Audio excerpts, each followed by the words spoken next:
The topics and opinions expressed on the following show are solely those of the hosts and their guests and not those of W4WN Radio, its employees, or affiliates. We make no recommendations or endorsements for radio show programs, services, or products mentioned on air or on our web. No liability, explicit or implied, shall be extended to W4WN Radio, its employees, or affiliates.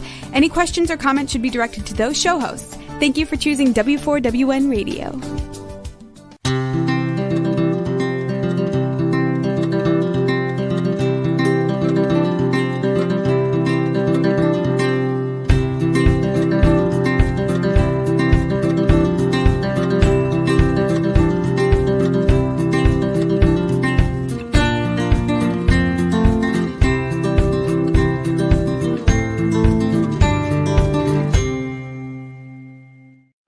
Welcome to my radio and TV show, Debi Changes Lives. I'm Debi, your certified holistic health coach. I revitalize people's lives by helping them identify the root causes of their health issues and create a custom, natural, holistic strategy to address them in the areas of mind, body, and soul. As a health coach, I'm not allowed to say that I heal, treat, cure, prevent, or diagnose any diseases. I can certainly make your body more efficient by reducing symptoms. You'll feel better, be more productive, and enjoy life more. Is intermittent fasting a fad? No, it's popular because it actually works. It gives you mental clarity, repairs cells, and uplifts your mood. And Life as the intermittent fasting program that does all that and gets your cells and body humming, and in turn boosts your metabolism with rich, dense nutrition and high-quality nutrients. It also has a program with exercise and recipes. Its components are a natural part of all my programs and can easily be done by itself. You can reach out to me for details on it and my coaching programs on my complimentary consultation button of my link tree, which is at Debi Changes Lives, DebiChangesLives, as in Victory, es.com/linktree, LINKTRE. And when you do that, I'll be revitalizing your health in many different areas of your life. And pretty much I guide you to clean, toxic-free foods and high-quality essential nutrients. And my coaching for optimizing your health, efficiently release weight, and enhancing your mindset. You'll see and feel the differences with my coaching programs. To live your best life, a coach for health or business is necessary. Someone like me or my guest today can give you insights on how to improve. Achieving optimal health is essential to have a fulfilling life. I help guide you to your highest potential in health and mindset. I'm guiding you through your challenges that hinder you. And I also help you craft a new you. And with a winning strategy, you will elevate your health and mindset for success. With your transformation, you'll be more confident and be more successful in business. Today, I have Scott McAllister, an executive coach and speaker. He is a corporate healer who helps his clients find the North Star, something meaningful for them and important to them. This enables to unleash a peak performance and elevate life fulfillment. He also delivers a talk called Confessions of a Corporate Healer on the speaking circuit. He has over 30 years of driving transformational change for senior level management in digital and marketing organizations such as American Express, GE, Dell, Time Inc., and Comcast. Scott brings a wealth of corporate wisdom to his coaching practices and his speaking engagements. And through this strategic approach, his clients not only are driven to career acceleration and change, but also unleash their peak performance that elevates fulfillment in their lives. He empowers his clients to envision, plan, and realize the life of their dreams like I do. Today, we'll be discussing concepts from Confessions of the Corporate Healer. So let's welcome Scott McAllister, executive coach and speaker. Scott, welcome to my show. Thank you, Debbie. Very glad to be here. Glad you're here too. So, you consider yourself a corporate healer. What does that exactly mean? Yeah, I spent 30 years, as you mentioned, in the corporate space with a variety of different companies. And now, as somebody that's an executive coach, I have many different clients that I work with. And unfortunately, what I'm seeing is a lot of toxicity in the corporate workplace right now. And my thesis behind this is the level of change and transformation that's going on in the space is forcing people out of their good behaviors into their default behaviors, which are never their best behaviors. And it's creating a toxic work environment. And my concept of the corporate healer is coming in one person at a time, helping to get people better rooted, focused on a mission, understanding their values, really being comfortable and understanding their strengths, and using that then almost like you're hurricane proofing a building. You're really giving a solid foundation for the client so they could go back into the corporate environment and be more efficient, productive, and also impact their own life in the same time. I see, I see. So you consider this an epidemic in the corporate America? Or is there I something do. else? I do. Unfortunately, I've talked to far too many people that are experiencing this to not believe that it is. Not to say that every corporate leader is challenged, not to say that every organization is toxic, but the amount of them and some of the research I've seen has shown that it is at an epidemic level. And I'm sure that COVID and that transformation and change certainly didn't help the process. And we just continue to see transformation and change, whether it be geopolitical or artificial intelligence. All of these things just continue to accelerate the change that these senior leaders have to withstand and figure how to fight through and lead through. And many times it's too much of a challenge for folks, and they end up not bringing their best selves to work. That's very true. When people are pressured or stressed, they have these emotions that are very low vibrational energies. They have Mhm. anger, frustration, and doubt. And with technology moving so quickly, they probably are feeling like they can't keep up. So that's their fear. And they need to embrace to adjust themselves so they can keep up with the workplace, don't they? They do. And it's interesting because there's a lot of different pieces of this. When people come to me, they always come for professional challenge. But in the coaching world, we have the wheel of life that looks at, and there are different ones, 7, 10, 12, however many areas of focus. The one I use has 7. I One have of those is yeah. One of those is health, which you are very focused on. yes. I have a variety of areas that are all impacting that professional piece. They always come for the professional piece, but whether it be relationships, their community, their health, their finances, spirituality, Mhm. learning and fun. All these other things are important. So it's not just being rooted professionally, it's having a good routine for your health, whether it be physical activity, mental activity, some form of spirituality, so that you can stay rooted and strong in the face of all these challenges and change. I think those that don't have those other things to lean back on and have for support are likely going to struggle a lot more than those that actually do have routines that help to support them through this challenging environment. Yeah, and relationships are important too, whether it's personal or in the workplace.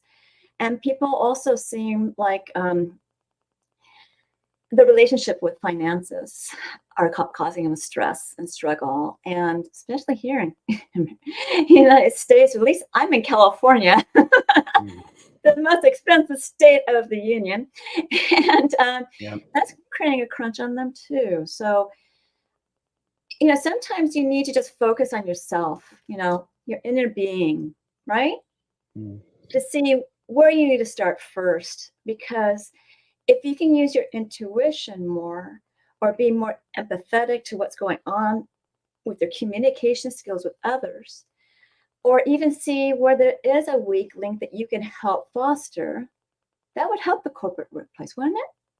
Yes, no, I completely agree. And unfortunately, there's many times a lack of empathy existing out in the workplace. And as you pointed out, I think it's a great point that a lot of the work I do with my clients is we look inward and do the deep self work first. Because if you don't love yourself and you don't care for yourself, you're not coming with a full cup. right? You're already coming half empty. And I like to use the analogy with my clients. It's like a pail, a bucket with all these holes in it. And those holes are the stresses of the world that can impact us. You brought up money as an example, work stress, health stress, so on, and relationship stress. So we constantly have to be filling that back up so that we can show up as our best selves. So I agree with you 110% that starting with yourself and being in a good place and being able to love yourself, care for yourself, you can't care for anybody else if you haven't done that first.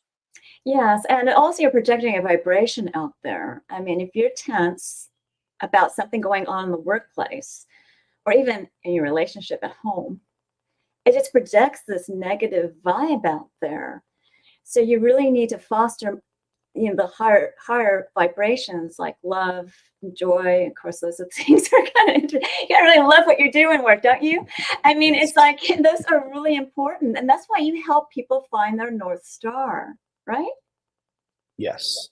Yeah, I think that when you find that grounding and what really drives you and what makes a real difference and where your passions lie, that has you show up in a whole different way. And as you talked about that higher energy vibration, I use this example with clients of mine that are going through job transitions and a job, showing up for job interviews, and say, it's almost like if you show up and you're not feeling great about things, you're feeling down, it's almost like a dog smells fear. That interviewer is going to pick up on those feelings, whether you call that energy vibration or whatever you want to call that.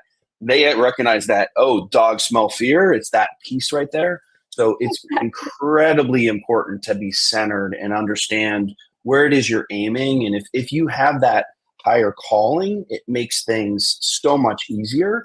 And you come with that wind in your sails as you show up in what you're doing. Yeah, you have more confidence.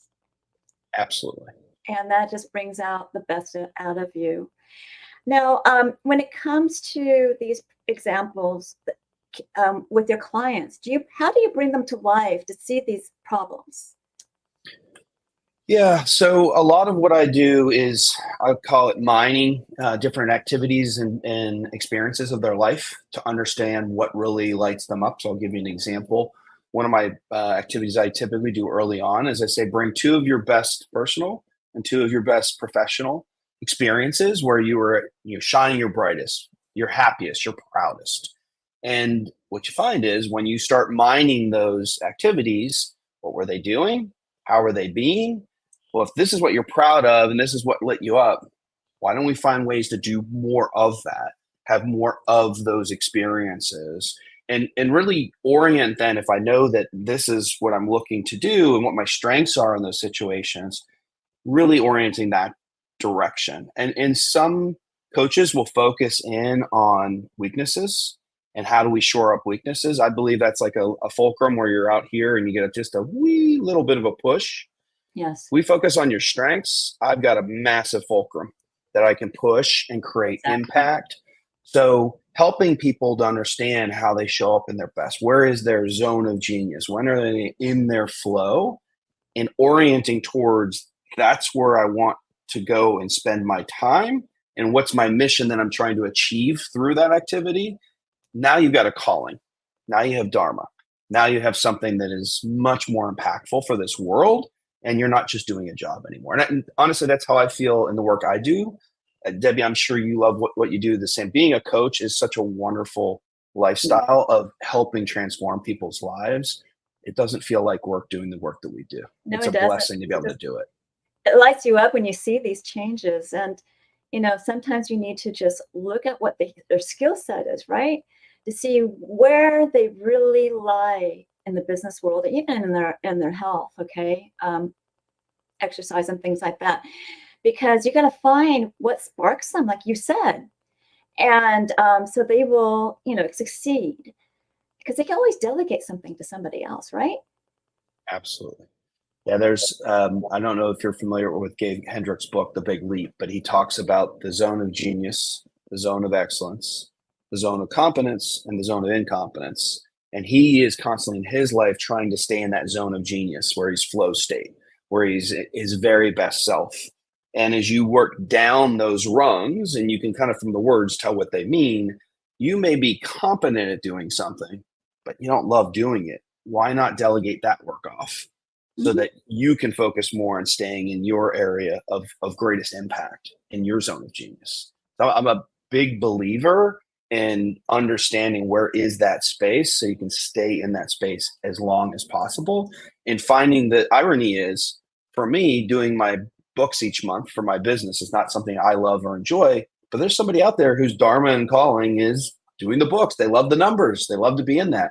So by delegating that off, somebody else who really it's their zone of genius will be taking that on. It'll free me up to focus more with my clients and what I truly love to do. True, because it would make everybody more productive in a whole team. So, delegate things that people are really good at, and don't feel like you have to do everything, because you don't, because all you're going to do is drain yourself. Absolutely. You get what I mean? So, do you believe there's a path to reversing the trend in corporate America today in the toxicity? Yeah, I honestly believe the way I'm trying to impact it is one person at a time through my coaching practice. And then I'm going out on the public speaking circuit and doing talks like this to try and reach more people, because I believe there's a butterfly effect. If I can impact one person, they can impact more people. The more the word gets out there, and I'm not the only person doing this work. There's many coaches out in the world, whether they be health coaches, they do executive coaches, life coaches, whatever they may be, but there's a tremendous amount of work that has to be done. I would love to say that the entire world is at a state of consciousness. I think we both can agree we're not there, Right. but I aspire that we reach that state. And I will do everything until the day I leave this earth to make sure that I do my part to help break through on the challenges and create a more empathetic and positive environment for organizations across the world by working with senior leaders to help them to really retool, and find that greater meaning and show up in a greater way for their organizations. Yeah, because if you show up in a greater way, like what we're working as a collaboratory type of event here, it's kind of a ripple effect that's going to help a lot of people in the future. So don't you want something a little bit easier where people can do things and be more productive? I mean, like we were talking about delegating, we're talking about emotional sets, releasing the negative, but there's a lot of things you can do to try to elevate your spirit, as well as release your stress and emotions. Is there anything that you work with your clients on? I do. There's different activities, and you won't be surprised as I start talking through some of these. I work with my clients to put a gratitude practice in place. It's That's proven. very important. Yeah, the neuroscience of it actually helps you to attract more positivity by going through having a simple practice of gratitude each and every morning. Affirmations, another one that here's how I want to show up. Here's what I'm going to do, and repeating that, especially after going through doing some meditation and mindfulness, which is another thing that I encourage my clients to do as well. Me too. I also am a firm believer, as you are, I'm sure, around physical activity and exertion. It works the brain as much as the body and really helps people to show up the right way. And it's interesting because people come to me to fix the corporate problems, but many times when you start peeling the onion, the problems are in some of these other areas and how they're showing up. And it has nothing to do what's going on professionally. It's some of the unresolved things we have inside. It's not dealing with some of the challenges they face that they've kind of pressed those feelings down and not resolved. And so I help my clients to also do that as well. It's the work they don't expect, but it's the deep work that makes the change and the transformation for my clients. Yes, and I find that ecotherapy is so beneficial. I mean, I'm a runner, okay? I run outside. I'm a hiker, and I'm also a skier, so I love the outdoors. Just so listening to the ocean waves, listening to the birds chirping, feeling that warm sun, cool breeze, the smells of nature that are pleasant, obviously. It just kind of relaxes you. And, if you're in an activity like running or walking, that's a great way to stimulate some creativity. Yes. Yeah, Yeah. it's interesting, right? So many of my clients come from that left brain analytic side of things Mhm. and will struggle to get into that creative side of the brain. And I Mhm. have certain activities we use to help push them that direction. But if you think about where people come up with some of their best ideas, sometimes they say it's the shower, right? It's like you're not thinking about it and it comes to you. But I know for me in my career, running was when I did a lot of my thinking because your mind is clear. You're not in a stressful situation and it lets you get to the creative side of your brain. So I echo what you said. The Japanese, I'm forgetting the specific term for it, but it translates to tree bathing. Their belief that you Oh, go through, forest bathing. yes, Yes, yes, yes, yes. that's what ecotherapy is all about. Yes. Yes, that by going into nature, that can actually. And I'm a big outdoors person. I love to hike as well, just as you mentioned for yourself. I firmly believe in that of having the sunshine, getting the vitamin D, the blue sky, the wind, the breeze. All those things can really help us to reduce stress and also create clarity and move us into our more creative way of thinking. And also, like you said, their health is really important. They need to unburden themselves of illnesses and chronic disease and, fine tune their body, whether it's with exercise or whether it's with diet. It does make a big difference if they're drinking a lot of alcohol, if they're eating a lot of processed food because they're in a hurry and they don't have time to eat. Treasuring a meal and just sitting there and eating and thinking about how good that meal is when it's good, healthy, and toxic free can reduce stress too, because you're not thinking about what's going on in the business. So it's really important to take those lunch breaks.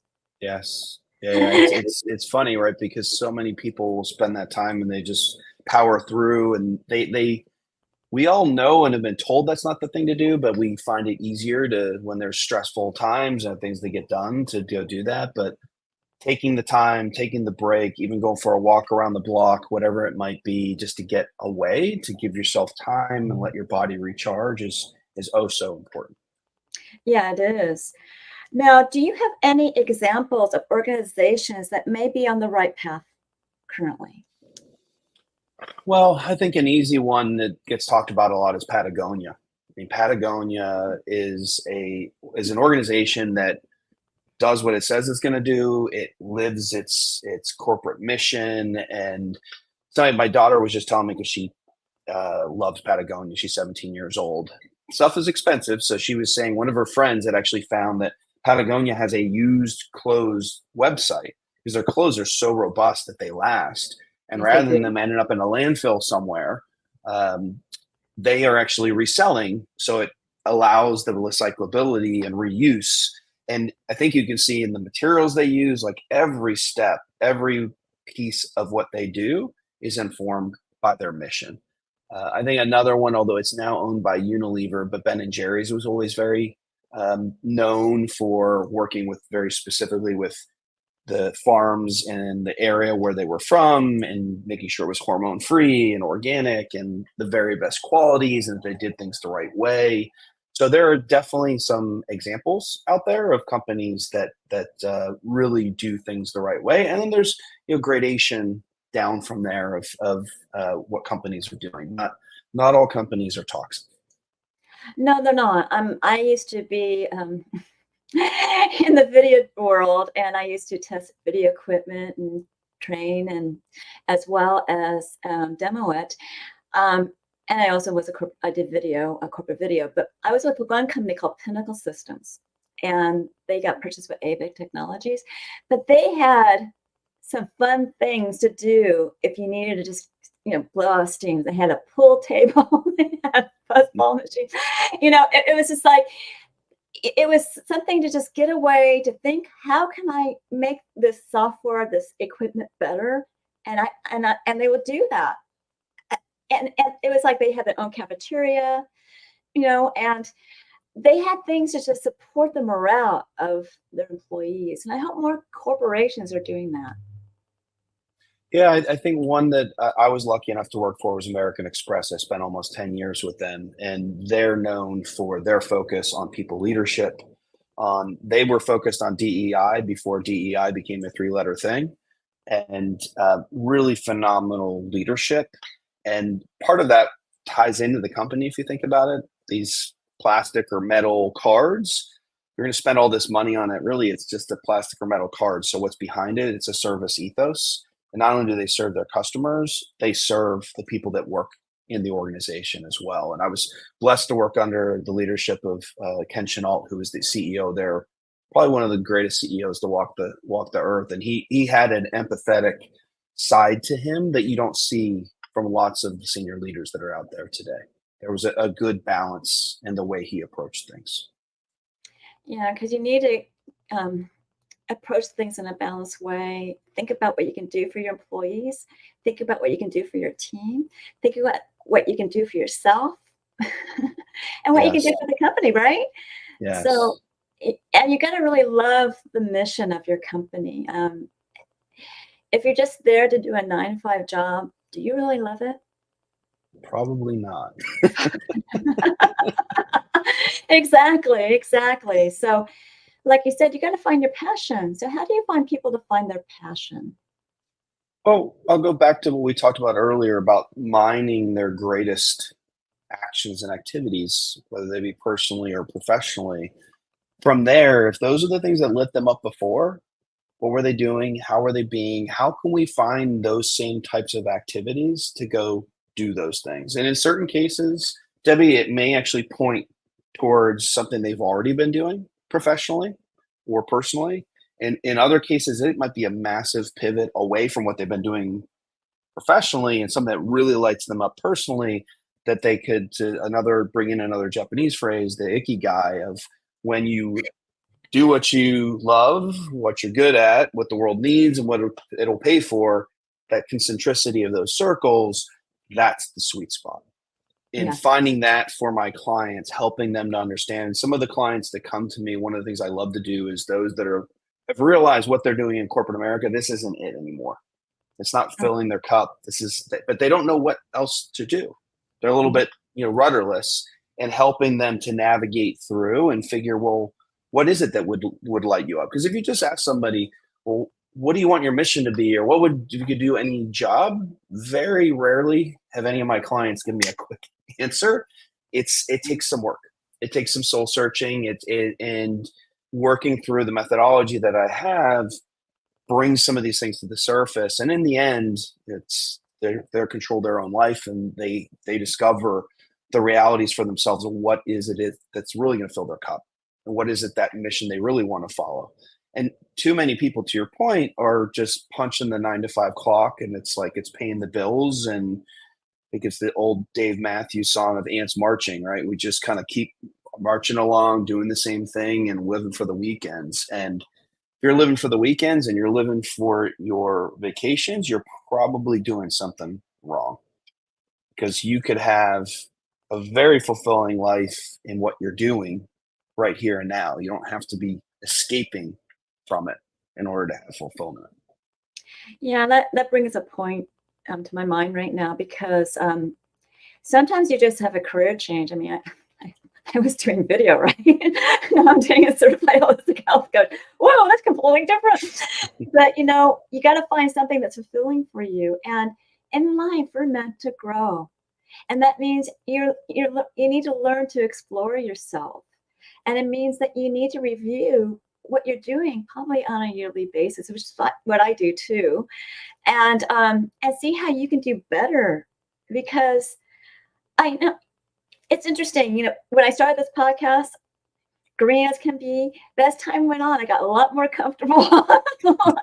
It became a lot easier, and you just learn when you kind of push yourself out of those boundaries, and don't be scared to do that, of doing something new. Don't you agree?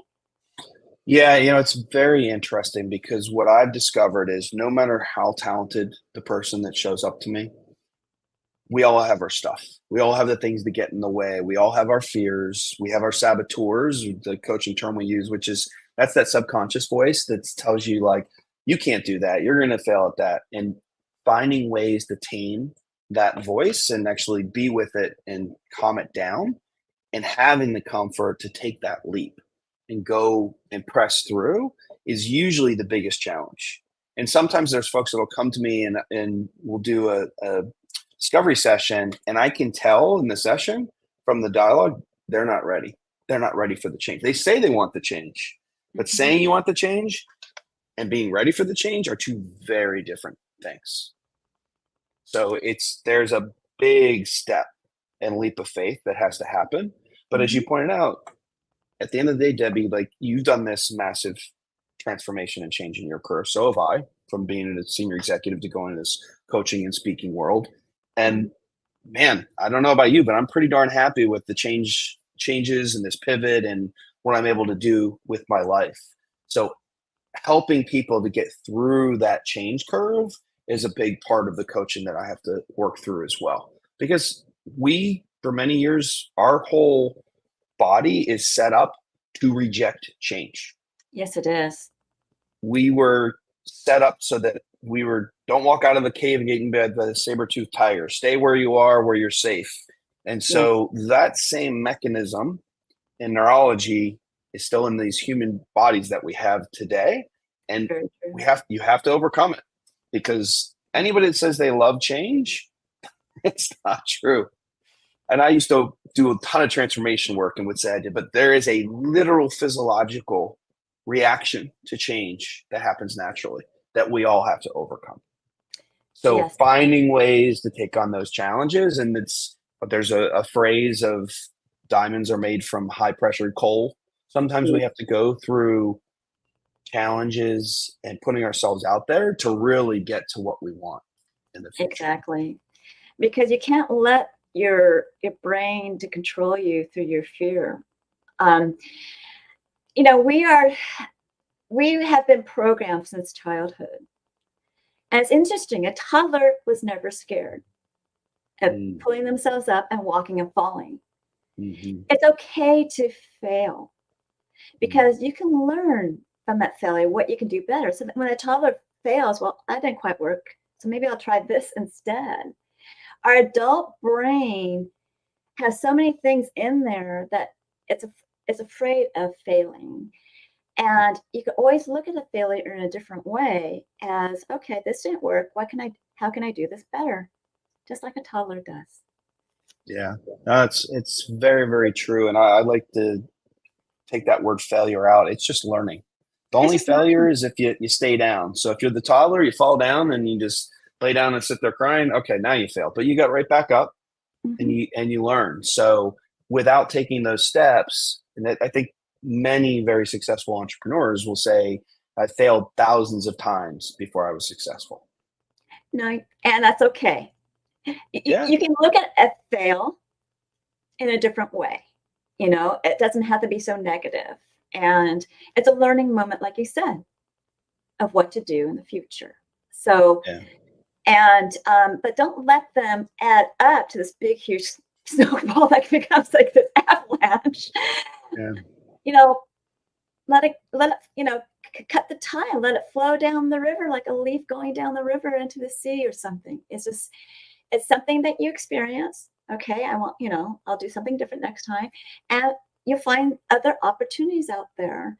And I've learned that from my life because, I've had things going on in my life or things stopping me. And I was like, I got to stop doing this. I got to stop, letting these things stop me.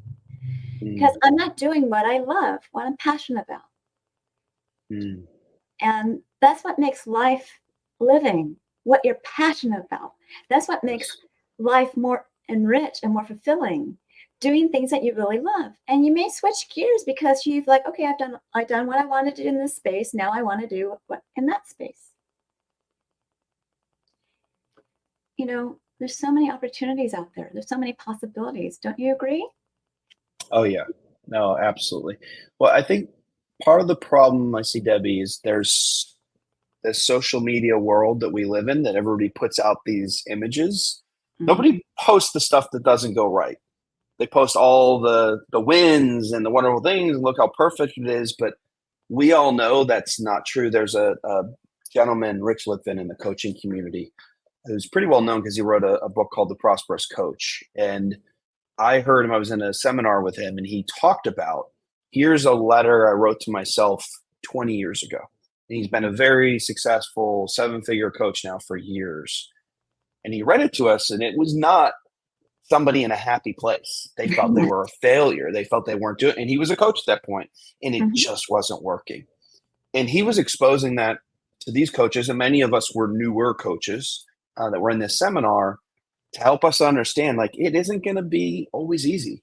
It isn't always going to be perfect. No. But if you love what you do, you can overcome those challenges as you go.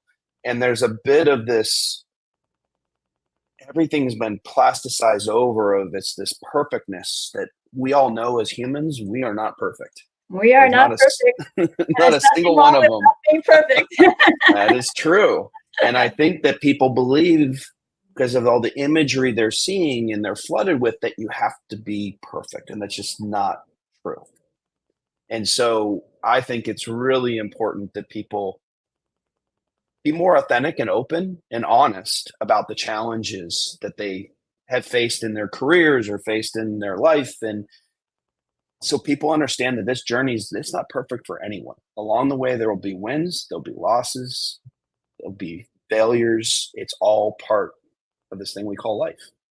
Yes, it is. And you got to pay attention to the things you really want to do in life so you don't regret you didn't do them. But, if they didn't come to you, you also have to release that. So it's kind of a two-edged sword, Yes. We're here in life to grow. We're here in life to mold ourselves to be better for ourselves and the community around us and our family and everything else. If you have to all of a sudden do something for your family and divert yourself, that's okay. That's your part of your life you need to deal with. If you have to, feel like you need to leave someplace, that's okay too, because you will find another opportunity. There's many opportunities out there for people. Yeah. It's what you're saying is resonating. I've been doing a lot of reading of people that work with folks at end of life and what regrets look like. And nobody ever says, I wish I'd worked a little harder. I wish I'd got that one more promotion. True. They talk about things, as you were mentioned, like, I've got to take care of my wife or my husband or my partner or grandmother, mother, whatever it is. Those are the things at the end of our life that are most important. Those connections, those relationships, the things that really lit us up. And we get so caught up in what Western society has told us success is and what the means of success are and the materialism, that we lose sight of what's really important many times. And it's hard when you're on that wheel, the hamster wheel, to hop off and realize I'm still on the hamster wheel. I'm running even harder, but I'm still on the hamster wheel. You're never going to materially fulfill the truth fulfillment. You're not going to get it that way. I've met plenty of really, not that having money and a nice home over your head can't help, but I've met plenty of very, very wealthy, miserable people. Yes. And unfortunately, I have too. And it's really sad because they have wonderful lives. And possibly somebody didn't get a degree in college, but they were, VPs in companies and did very well. It's like, open your eyes. You've done really well in your life. So people just need to be aware and not have blinders like horses of what the gratitudes that they should foster, Yeah. Well, I want to ask you about your offer. You have an offer for my audience today? I do. I'd love to extend an offer of 30 minutes of a complimentary impact session of coaching with me. And I know you're going to post this in the notes so people can find it, but it's within my website. My business is mcaexecservices.com, and it's the /Debi Changes Lives. That will be 30 minutes for your audience to do individual coaching sessions with them to hopefully help change their lives. Okay. And what can they look forward to? What's a typical thing that you do in this coaching session? Usually in these sessions, I ask them to come with something they want to talk about, an understanding of usually people don't show up to a coach without any challenges or issues. They usually have some things in mind and ask them to come with a thing or two. And then we'll dig into that and see where it leads us. Okay. Yeah, having direction and asking for help is so important with any type of coach. That's why I said at the beginning, whether it's health or business, coaching is a necessity. And because you may think you know it all, but there's going to be somebody else that'll know more than you. I always use the example for coaching that imagine Michael Phelps at the Olympics without a coach. Nobody could imagine that. But why would you not need coaches for things like your health or an executive for their performance? People don't necessarily think of it the same. And it's, as you know, the coaching business has come a long way where it's much more mainstream and acceptable now. But when we talk about things like an athletic coach, it is assumed. Yes. Having the access to folks like you, Debbie, and like myself to help people, I think can really help transform their lives and help them go to the next level. Exactly. And that's why I mentioned at the beginning, coaching wherever you need it, you need to seek it. Because Yes. they'll give you a perspective that you don't even know about. So, well, I know that your offer is going to be so valuable for your potential clients to give them insights that we've been talking about. And I want to thank you for being on my show. Will you be a guest again? I'd love to, Debbie. It's been a lot of fun. Thank you for having me. Okay. Please stick around because we will have time for closing remarks, okay? Wonderful. So, We'll do. okay. Now, remember, I do revitalize people's lives in many areas of health. And I usually start off with correcting the gut because it will give you mental clarity. And it may not be that for you, but that will happen. And also, I guide you to clean, toxic-free foods, high quality nutritional products. They'll help reduce symptoms. You'll feel better and you'll be more productive, as well as you might even release some weight. All this will uplift your mood. With my mindset coaching, I help you release your stress, reduce emotions and entanglements in the past, which I know that it sounds like Scott works on that too. So my whole point is that your mindset will be enhanced. Mindset is so important, okay? And then with the other things I offer with health coaching, enhancing your health and releasing weight efficiently, that will make your body more efficient. So ask me about my programs at the complimentary consultation button of my link tree, which is at Debi Changes Lives. That's DebiChangesLives, as in Victory, es.com/Linktree, LINKTREE. And when you do that, you'll get to know me, I get to know you, and I will guide you to optimal health. And it does start off with a couple of assessments, okay? And the first one I have is the health evaluation. It's actually complimentary. You can go to the next slide, where you're going to rate your symptoms in the last 30 days in 4 categories of health. Some questions might be repeated. Just answer them, and you will get a health score. We'll review it together. If you move forward with my services, we will be doing this on a monthly basis. And also on my site, I have 2 different body Zyto scans. And I prefer to do the Zyto link because I can do it remotely, internationally. Went to South Africa. And what it is, the transdermal optical imaging app that I send you a link to your phone. And you scan your face for 30 seconds. It's only looking at blood flow, so don't be scared about anything else. It's looking for components of energetic, functional, and emotional, which is really important, in different body systems and lifestyles.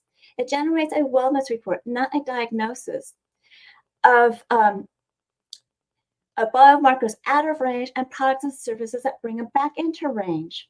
I do review it with you because it is quite intensive, and the cost of the scan is $50. If you move forward with my programs or products, you get a $25 discount. Now, the transdermal optical imaging, also known as TOI, is very accurate. And you can actually look that up at pubmed.gov for more information. If you are really interested, you can buy a package of 5 for the price of 4, saving yourself some $50. And people are really amazed what their body tells them through the scan, and you'll be too. Also on this site are my my programs, and I have many of them.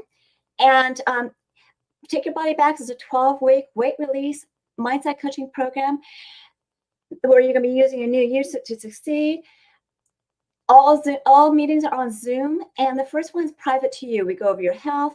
I give you choice between two meal plans, and you begin directions on one, and also how to create that new version of you in an avatar board that'll drive you with emotion and passion to achieve your health and weight transformation. As well as, with my coaching, we'll be celebrating your wins, and I'll get you over your gaps with health and mindset. You also will have a chance to look at my previous episode on my Linktree, which is Holistic Self-Care, for more details on this, or ask me questions. Why Fast? That intermittent fasting program I described earlier, with rich, dense nutrition and high-quality nutrients with exercise and recipes. You can ask me questions here if you need some more guidance. I have a smaller programs in 2 and 4 week portions that you can do as well as coaching. And then I also do small programs, large programs, custom programs for mindset coaching, and as well as health coaching. For a limited time, I'm offering Debi's coaching chats, which is a complimentary service in a minute group setting that's 30 minutes. It's not recorded. A survey picks a topic. You'll learn how to optimize your health, ways to release stress and emotions, efficiently release weight, how to harmonize your body, hormones for body balance, and also how to create that winning mindset to optimize your health and weight transformation, and create that avatar board that'll drive you with emotion and passion to achieve your health and weight transformation.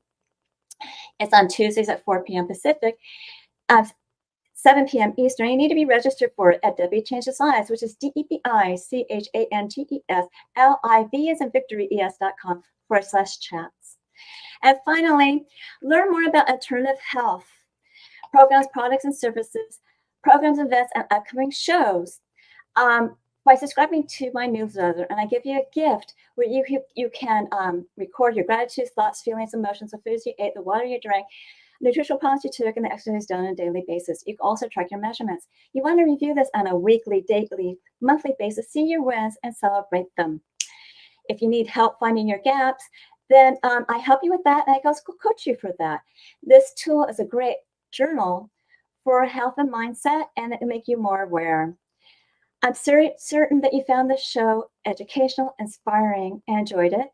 Reach out to me for my programs, products, and services, and reach out to Scott for his coaching in the executive world and his speaking engagements. Do we have some time to talk to Scott again for closing remarks? Well, great. Thanks, Debbie, so much for having me on today. I really, truly appreciate it. Oh, you're welcome. And we both can, revitalize people's lives and make them live a more fulfilling life. Don't you agree? I do. I was thinking the one last little nugget I'd give to your audience that popped in my head. We talked about doing gratitude practices. We talked about affirmations, and you're talking about doing the journaling. Actually, was another thing that triggered for me. Is another thing that I talk about with my clients of journaling twice a day, whether it be about things that are health related, but anything else on the mind. It really helps to clear your mind, to get yourself into the day. It also helps you clear your mind so you can get yourself into your bed and have a nice night's sleep where you're not rolling around in the things that you're thinking about. So Yeah. A lot of these tricks and tools make massive difference in people's lives and really take only minutes a day to do. Yeah, and the journaling is so important to release that stress, like you said, and also being aware in the past what was happening to you. Yes. So that you can learn the learning moment. So, absolutely. So anyways, I want to thank you again. So you can continue to enjoy my show on Debi Changes Lives on Thursdays at 3 p.m. Pacific, 6 p.m. Eastern, where your holistic journey begins.